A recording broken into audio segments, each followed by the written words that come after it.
কোনো এক রাতে কথা দিয়েছিলাম কখনো তোমাকে ভুলে যাব না। আজ তোমার জন্য কেঁদে কুল পাই না, তবুও তোমায় ভুলতে পারি না। তোমার হাত ছেড়ে অন্য কারো হাত ধরে হতে চাইনি কাপুরুষ, তবে আমার চোখের সামনে তুমি অন্য কারো হাত ধরলে, তোমার চোখে আজ আমি পরপুরুষ। আমার বুকে লাথি দিয়ে অন্য কারো বুকে প্রতিনিয়ত দীর্ঘ নিঃশ্বাস ছাড়া, তোমার করা পায়ের আঘাতে আমার বুকে কষ্ট হচ্ছে। একবারও কি আমার কথা মনে করো? মধ্যরাতে তুমি থাকো শখের মানুষের সাথে সুখের বিছানায়, আর আমি বালিশ ভিজাই অশ্রু জড়া কান্নায়।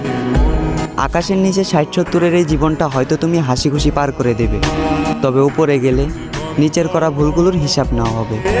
আর তুমি মনে রেখো, কাল হাসরের ময়দানে সাক্ষী হিসেবে চোখের পানি রাখি যদি আমি, তাহলে পাপী হিসাবে জাহান্নামের সর্বোচ্চ স্থানে জায়গা পাবা তুমি।